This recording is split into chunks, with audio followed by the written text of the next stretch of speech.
হিরাক্লিটাস দার্শনিক উনি বলেছেন যে ভাষা পরিবর্তন হয় নদীর মতো, যেটা নদীর পানির মতো অনেকেই যেটা কোট করেন, কিন্তু মনে রাখতে হবে যে যে ভাষার কথা আমরা বলছি মৌখিক ভাষা, সেটি তো পরিবর্তন হবেই, কিন্তু তার মৌলিক রূপটা কিন্তু রাখতে হবে আমাদের।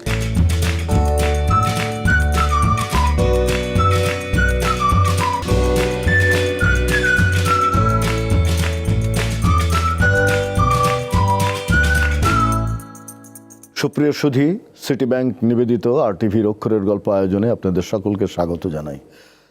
আমাদের অক্ষর, আমাদের বর্ণমালা রক্তে ধোয়া, আমাদের বাক্যবন্ধ, আমাদের মাতৃভাষা আগুন দিয়ে শেখা। আমরা শত শত বছরের আন্দোলন সংগ্রামের ভেতর দিয়ে অর্জন করেছি এই মাতৃভাষার গৌরব।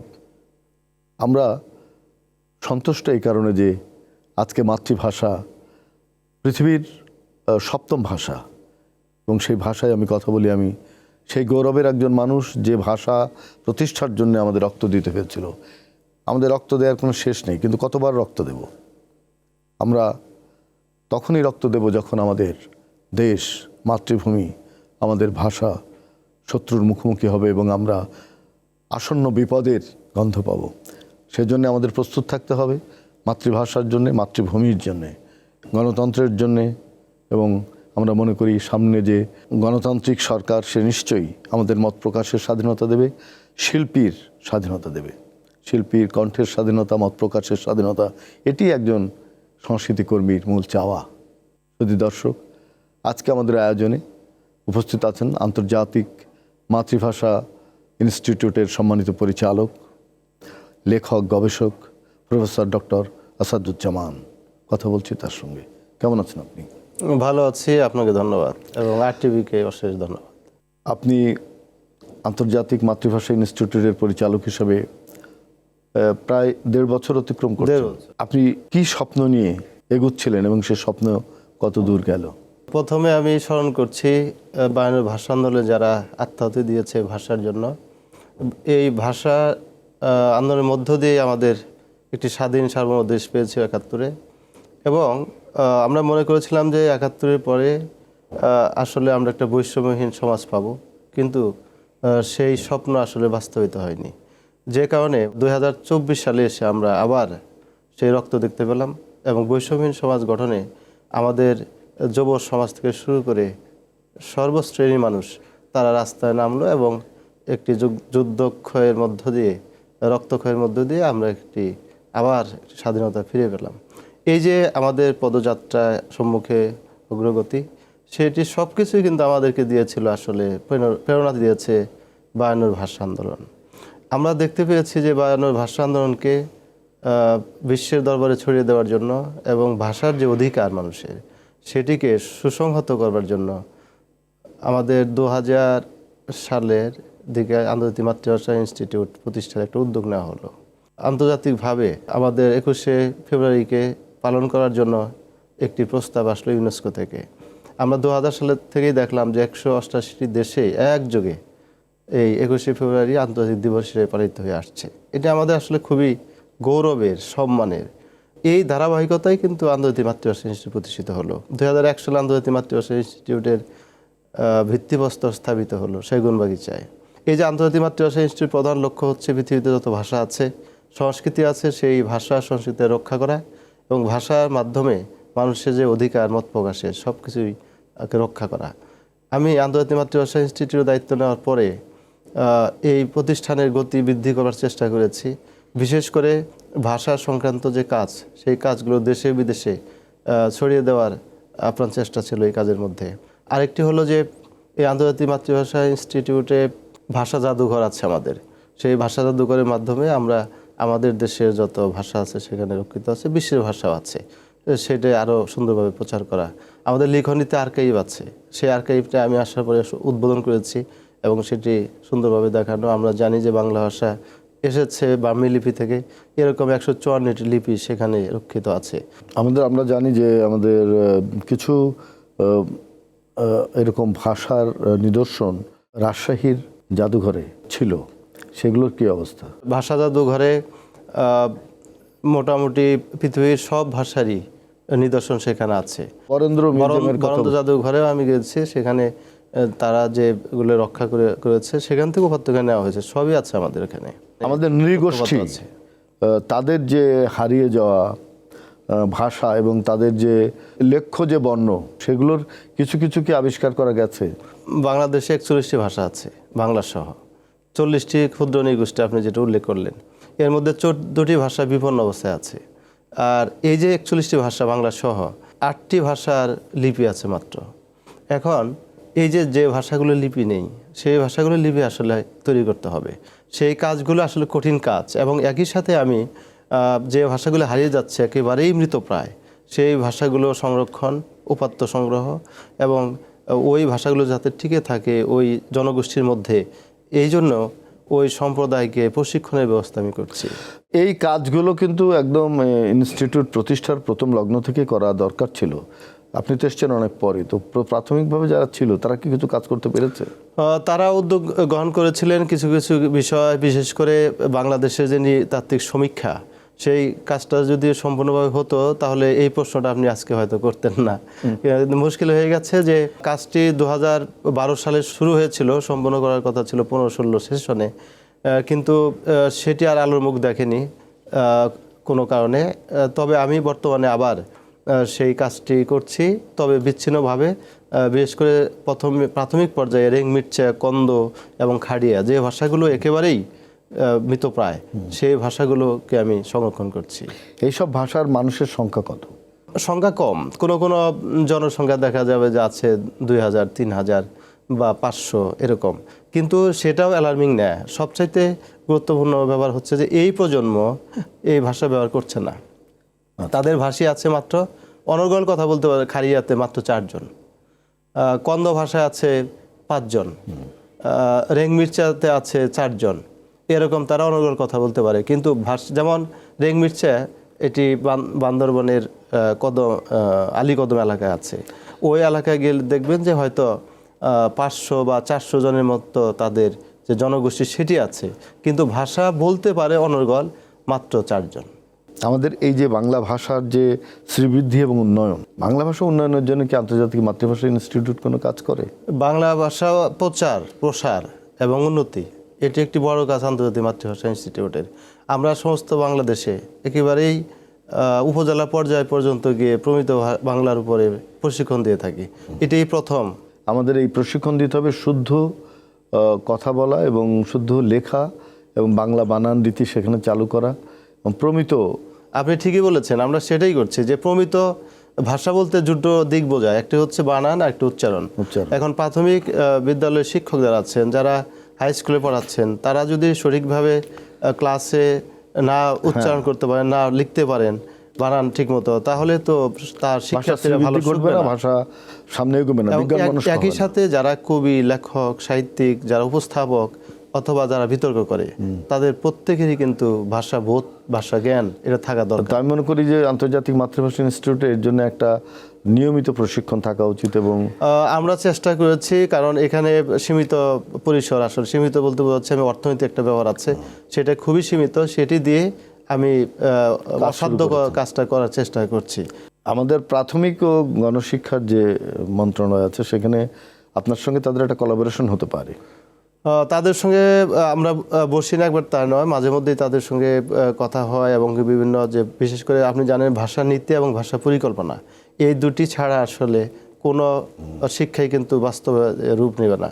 সেই কারণে আমরা তাদের সঙ্গে বসি, আমরা যেহেতু উচ্চ শিক্ষায় সাথে যুক্ত শিক্ষা মন্ত্রণালয়, তারপরে মাদ্রাসার শিক্ষা বোর্ডের সাথে, মন্ত্রণালয়ের সাথে, তাদের সাথেও আমাদের যৌথভাবে কাজ হয়। আপনি কি শিক্ষা মন্ত্রণালয়ের যে বাজেট আপনার জন্য বরাদ্দ করা হয়, সেই অপ্রতুল বাজেট দিয়ে তো আপনি এত বড় বড় কাজ করতে পারবেন না, তো বাজেটের জন্য আপনার কি পদক্ষেপ? বড় কাজ করতে হলে আমাদের অবশ্যই প্রকল্প আশ্রয় নিতে হবে। আমরা একটি প্রকল্প দিব, শুধু অনুবাদের ক্ষেত্রে নয়, কয়েকটি বিষয় আছে আমার। যেমন বাংলাদেশের আঞ্চলিক ভাষা নিয়ে কোনো কাজ হয়নি, আঞ্চলিক ভাষাই কিন্তু আমাদের প্রাণ, যে ভাষায় আমরা বড় হয়েছি, মায়ের ভাষা কিন্তু ওইটাই। ভাষার উপরে আমরা একটা প্রকল্প হাতে নিয়েছি অলরেডি। আমরা শিক্ষা মন্ত্রণালয়ে কথাও বলেছি, শিক্ষা মন্ত্রণালয়ে হয়তো আমরা 8-10 দিনের মধ্যে এই প্রকল্পটা জমা দিব।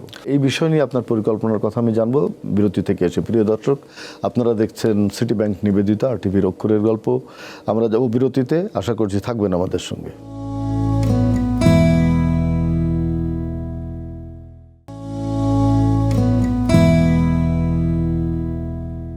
সুধী দর্শক, আপনারা দেখছেন সিটি ব্যাংক নিবেদিত RTVর অক্ষরের গল্প। আমাদের সঙ্গে আছেন আন্তর্জাতিক মাতৃভাষা ইনস্টিটিউটের সম্মানিত পরিচালক, দেশের বিশিষ্ট লেখক গবেষক ডক্টর আসাদুজ্জামান।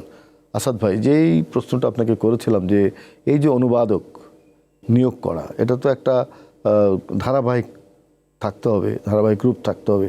এখন এটা কি প্রকল্প করে করবেন নাকি রেগুলার বাজেটে তাদের পদ সৃষ্টি করে তারপরে এই কাজটি করবেন? একটি হচ্ছে দুটো প্রক্রিয়া। একটি হলো যে রেগুলার বাজেটে অর্থাৎ পদ সৃজনের মাধ্যমে, সেটি আমি লিখেছি। আমরা অনুবাদকের জন্য যে বরাদ্দ রাখি আমাদের দেশে বাংলা এই সংস্কৃতিতে, সেটি খুবই অপ্রতুল, যে কারণে আমরা ভালো অনুবাদ পাই না এবং ভালো অনুবাদকও পাই না। একটি কথা আছে যে মধ্যযুগে যারা অনুবাদ করতেন তাদেরকে ওই যে পাণ্ডুলিপি সমান স্বর্ণমুদ্রা দেওয়া হতো ওজন করে। তাহলে কতটা গুরুত্বপূর্ণ ছিল এই অনুবাদ। তো আমাদের তো আসলে সেই সামর্থ্য হবে না স্বর্ণের যে দাম, কিন্তু একটি বিষয় হলো যে প্রাপ্যটা আসলে ওইভাবে দিতে হবে, তাহলে আমরা ভালো অনুবাদক পাবো। প্রাথমিকভাবে যেমন জাতিসংঘের যে 6টি ভাষা আছে, সেই 6টি ভাষা অনুবাদ করলে মোটামুটি সমস্ত বিশ্ব কভার করা যাবে। এটাকে আরেকটু ফ্লেক্সিবল করা, যেরকম যাদের কবিতা পৃথিবীর বিভিন্ন ভাষায় অনুদিত হচ্ছে, কিংবা যারা আন্তর্জাতিক মাপের লেখক, যারা বাংলা ভাষার উন্নয়নে কাজ করছে এবং যাদের মোটামুটি এই ভাষার প্রতি যাদের কন্ট্রিবিউশন আছে, অবদান আছে, তাদেরকেও তো এই পুরস্কার দেওয়া যায় না।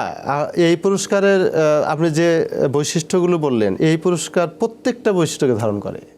এবং আপনি দেখবেন যে শুধু গবেষককেই যে আমরা শুধু তাই না, এই যে কবিতার কথা বললেন, গল্পের কথা বললেন বা উপন্যাস, এটা তো মৌলিক কাজ এবং এটা ভাষার উপরে কাজ, এবং এই বিষয়গুলোই আমরা কিন্তু গুরুত্ব দিই, যে কারণে আমাদের এখানে কবি সাহিত্যিক যারা, তারাও কিন্তু এই পুরস্কার পেয়েছেন। আপনি ঢাকা বিশ্ববিদ্যালয়ের অধ্যাপক, এসছেন একটা প্রশাসনিক জায়গায়, তো আপনার কি মনে হয় যে আপনি ঢাকা বিশ্ববিদ্যালয় থেকে এই প্রশাসনিক জায়গায় এসে আপনার কন্ট্রিবিউশনটা, আপনার অবদানটা আরও বেশি রাখতে পারছেন? আমি ভাষাবিজ্ঞানের শিক্ষক, PhD করেছি, সেটি কিন্তু পাত্র ভাষা ও সংস্কৃতির উপরে।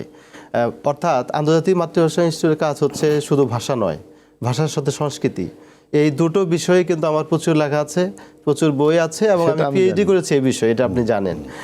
এবং আমি এইখানে এসে অনুভব করছি যে আমার কাজের ক্ষেত্র বৃহত্তর পরিসরে আরও কাজ করা যায়, এবং আমি মনে করছি যে আমার ঢাকা বিশ্ববিদ্যালয়ে যে তাত্ত্বিক জ্ঞান আমি অর্জন করেছিলাম, সেটা আরও এখানে প্রায়োগিকভাবে আমি প্রয়োগ করতে পারছি।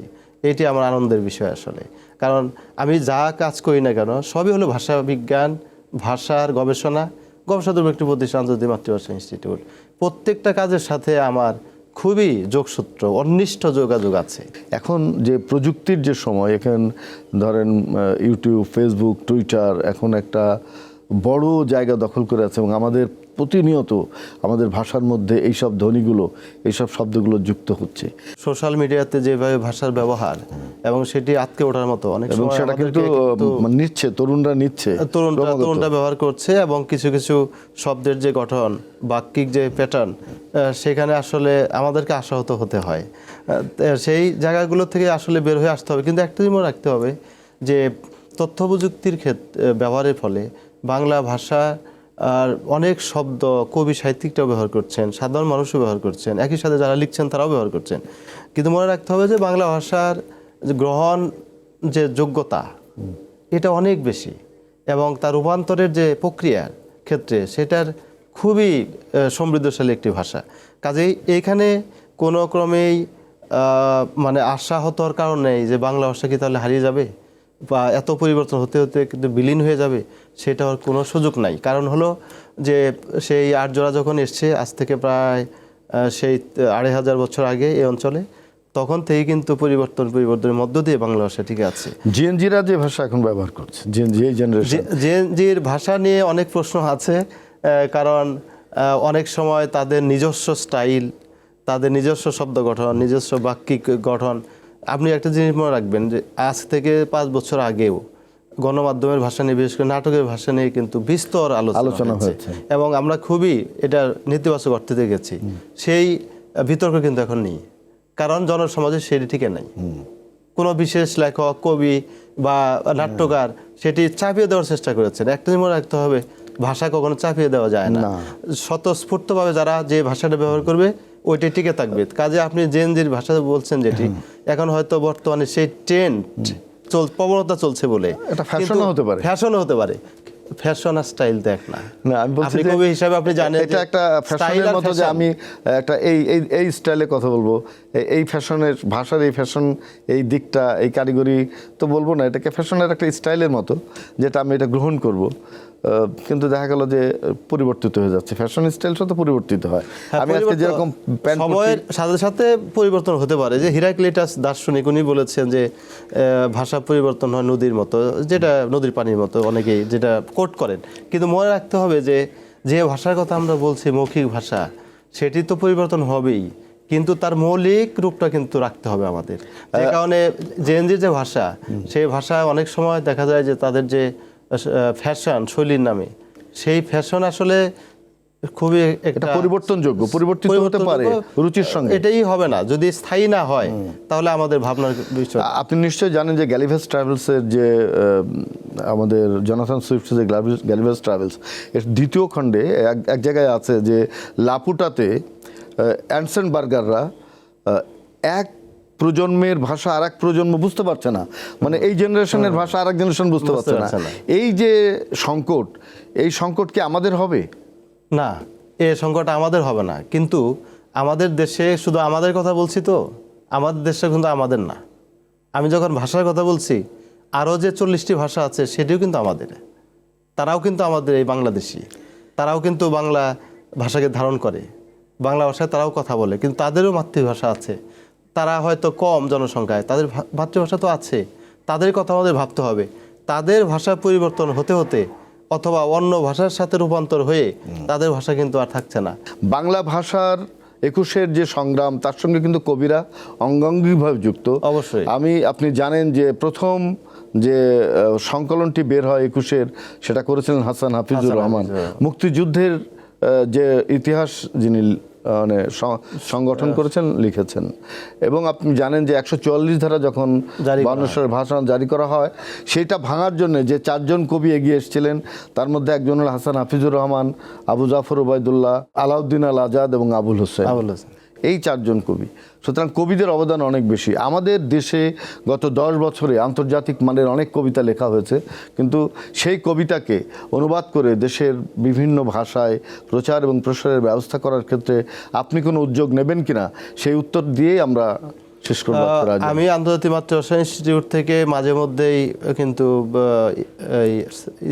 সার্কুলার দিই, যাদের গুরুত্বপূর্ণ লেখা আছে, যাদের অনুবাদকৃত গ্রন্থ আছে, অথবা যারা অন্য ভাষা থেকে অনুবাদ করবেন বা আমাদের ভাষা থেকে অন্য ভাষা অনুবাদ করবেন, এই ধরনের কিন্তু মাঝে মধ্যে আমি সার্কুলার দিই। আমার ইচ্ছা হলো যে আন্তর্জাতিক মাতৃভাষা ইনস্টিটিউটের মাধ্যমে এই প্রজন্মের যারা লেখক আছেন, কবি আছেন, দার্শনিক আছেন, তাদের লেখাগুলো আমাদের সারা বিশ্বে ছড়িয়ে পড়বে। এটা আমার দারুণ একটি ইচ্ছা, এবং সেটি সম্ভব যদি আপনাদের মতো লেখক, গবেষক, কবি এগিয়ে আসেন, তাহলেই সম্ভব। সবার সম্মিলিত প্রচেষ্টায় আন্তর্জাতিক মাতৃভাষা ইনস্টিটিউট তার গতিবিধি আন্তর্জাতিক পরিমণ্ডলে ছড়িয়ে যাবে। আমি মনে করি যে আমরা একদম শেষে এসে গেছি। আপনার যদি কোনো কথা দর্শকদের জন্য থাকে আপনি বলতে পারেন। আমি দর্শকদের উদ্দেশ্যে বলবো যে ভাষাকে ভালোবাসুন, মাকে ভালোবাসুন, তেমনি দেশকে ভালোবাসুন। বাহ। ভাষার মাধ্যমেই আমরা আমাদের পরিচয়, আমরা আবার সেই ভাষার মাধ্যমে একটি সুন্দর সমাজ বিনির্মাণ করতে চাই। দুর্দান্ত, অনেক ধন্যবাদ ডক্টর আসাদুজ্জামান আপনাকে।